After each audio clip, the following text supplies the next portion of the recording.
Good evening, my Real News Media TV family. Welcome back to the channel for another news update for February 21, 2024.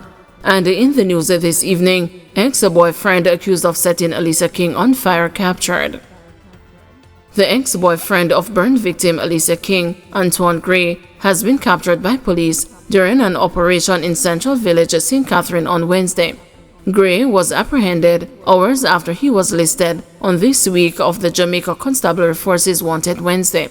His capture was confirmed by the head of the JCF's Corporate Communications Unit, Senior Superintendent of Police Stephanie Lindsay. The 19-year-old was reportedly held by police sometime after 1 p.m. A female was found in his company and she was also taken into custody. His capture came a day after King returned to the island after receiving treatment at the Shriners Hospital in Miami, Florida, where she underwent life-saving treatment for her injuries. On August 24, King endured immeasurable pain after she was doused with a flammable liquid and set ablaze by a man believed to be Gray. She was rushed to the Lynn State Hospital, then moved to the University Hospital of the West Indies in the intensive care unit before her family approached the San Bernardino Foundation for help in getting her overseas to save her life. Man gunned down at home in Greenwich Farm. A man was reportedly gunned down in his yard on 7th Street in Greenwich Farm in Kingston on Wednesday. He has been identified as 45-year-old Steve Facey, an employee at Petrojam Limited. Reports are that Facey was entering his yard when he was attacked by gunmen and shot several times. He was rushed to hospital where he died while undergoing treatment.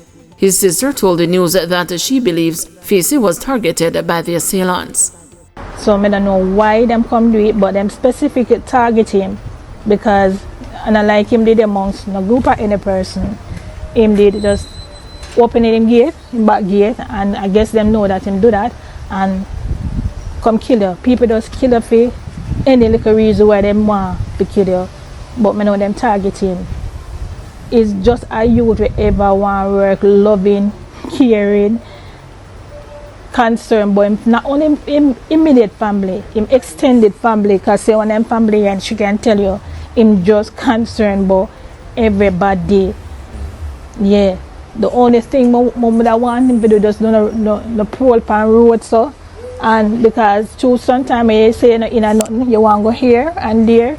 And you know that place is safe, but see there, right in him yard, them come killing. So that is sure you say, oh evil them is, I'm still put God upon it. Evil, I still put God upon it and thank him. Life never spare, but I thank him, say, we still rush with him, and the doctor them try them best. NCB wealth advisor pleads guilty to stealing $74.5 million from customers. The National Commercial Bank wealth advisor implicated in a major fraud at the financial institution that ballooned to $74.5 million today pleaded guilty to several fraud-related charges. Kadeen Thomas, 35, who was employed at NCB's St. Anne's Bay branch, pleaded guilty to 31 counts of uttering forged documents and 3 counts of larceny as a servant in the St. Anne Parish Court. However, no evidence was offered on the charges of transfer of criminal property, access with intent to commit an offense, and forgery. Thomas is to be sentenced on June 12. The prosecution contends that Thomas transferred the sums from the accounts of 3 customers between May 21, 2019 and December 20, 2022. From the first complainant, she stole US $256,291.83 and Jamaican $9.5 million between May 2019 and December 2022. In the second case, she stole US $37,680 and Jamaican $570,302 between June 24, 2021 and December 15, 2022. With respect to the third complainant, Thomas stole US $113,500 between January 13, 2020 and October 12, 2022. Thomas was arrested last year, January, after the transfer of at least $5 million from a customer's account sparked an investigation. During the hearing today, her attorney, Matthew Hyatt, requested 8 months in order for her to make restitution, but the judge gave her until June. Her bail was subsequently extended. 17-year-old boy gunned down in Civil Heights, St. Anne.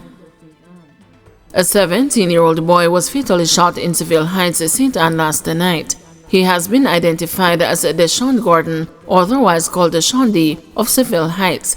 No motive has been established in the incident. It is reported that Gordon was at home with his family and left to go to a nearby shop. Subsequently, explosions were heard. The teen was found with blood coming from his head on the ground. He was assisted to the St. Anne's Bay Regional Hospital, where he succumbed to his injuries. The St. Anne's Bay Criminal Investigation Branch is probing the fatal shooting. Former cashier at a gaming outlet accused of stealing millions granted $800,000 bail.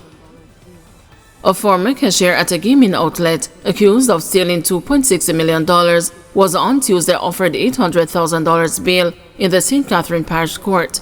Stacey Ann Davidson is charged with larceny as a servant. In applying for bail, her attorney told the court that she is not a flight risk and that she will turn up for her obligation. In granting bail, Senior Parish Court Judge Yvette Wentworth Miller ordered Davidson to report to Yoaton Police Station 3 times weekly and reappear in court on May 7. Allegations are that on December 24, 2023, Davidson, who was employed as a cashier to sell on a Supreme Venture contracted gaming machine, failed to deposit $2.6 million. She later called the complainant and told her that she failed in her responsibility but will repay her. An arrangement was made and Davidson's failure to honor same resulted in a report being made to the police. This led to Davidson being arrested and charged with larceny as a servant. More charges laid against the 2 cops in St. Anne restaurant murder. The news has been informed that additional charges have been laid against the 2 of the 3 policemen implicated in the shooting death of a man at the Mother's fast food restaurant in St. Anne last month. Constable Hugh Wayne Ramsey has been charged with manslaughter following a ruling by the Director of Public Prosecutions on Monday. He is also charged with professing that he had a service pistol in his possession when the victim, 30-year-old Kajay Sims, was shot dead inside the restaurant on January 27. Prosecutors accused him of failing to de-escalate the dispute inside the restaurant prior to Mr. Sims being fatally shot. The second constable, Marcelo Carr, has been slapped with additional charges of fraudulent use of license plate and attempting to pervert the course of justice. Prosecutors accused him of removing and hiding the license plates of the getaway vehicle from the site of the shooting. The third cop, Jamal Scott, was offered bail in the sum of $500,000 when he appeared in court on Tuesday. Constables Carr and Ramsey were denied bail and remanded until March 19. The 5 civilians charged in the case with the offense of misprision of felony were released on bond. The 8 accused were charged following the fatal shooting of Mr. Sims during a brawl involving 2 groups of men at the fast food restaurant. British woman charged with the stabbing of relative in St. Anne. The St. Anne police have charged a 67-year-old retired British national who reportedly attacked and stabbed one of her relatives during a heated dispute over food. Veronica Lewis, a retired nurse of London, England, was charged on Monday with wounding with intent.